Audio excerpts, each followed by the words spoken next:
Beyond the brick facade of Andalo, it's basically where my great-grandfather comes from. Named after an adored city in Italy, you can taste a bit of the past in every batch of pasta.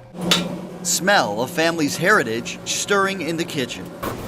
Feel the history inside these walls. We had, 14 great years here. The former Crepe Cellar, born in the last recession, is now a new restaurant. Run by the same owners, launched during the pandemic, and more than just a name change. We wanted to push ourselves and challenge ourselves coming out of the pandemic. Jeff Tonidandel describes a culinary evolution made possible in part by hundreds of thousands of dollars in PPP loans. We had some funds in the bank and we had some reserves. We felt like we could take the risk. The loans covered food costs, utilities, and rent, and perhaps most importantly, kept employees working, allowing the family's footprint of restaurants to expand beyond NoDa, not retract. We didn't have our people at the end of this and had to retrain them and get all new people in our culture. That would have crushed us. The pandemic crushed other small businesses, done in by its empty dining rooms and government mandates. We just felt like it was going to be a losing battle. Even those that received forgiven PPP loans. It just clearly spelled out that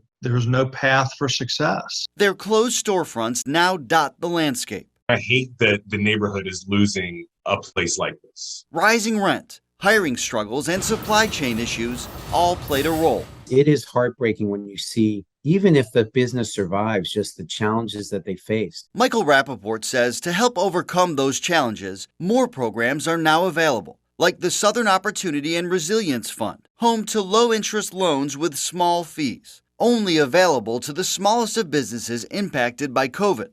Rappaport says the program's already lent $40 million to owners in 15 southern states. The nonprofit he runs, Axion Opportunity Fund, helps get this money to underserved but resilient small businesses that are determined to keep their doors open. It is one of the most rewarding things I've ever done, even though it can be one of the most challenging. If anyone knows that great obstacles bring great rewards, it's Jeff Tonidandel and his wife. All the challenges and all the complications of it, it really made us better. PPP met a critical need, and today their recipe for success is still alive and well. It was rough, but it's nice to be where we are.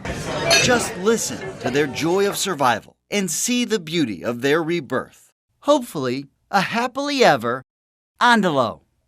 The couple isn't just stopping at 5 restaurants. Tonidandel and his wife are planning on opening a 6th, this one in Dilworth. Nate Morabito, WCNC Charlotte.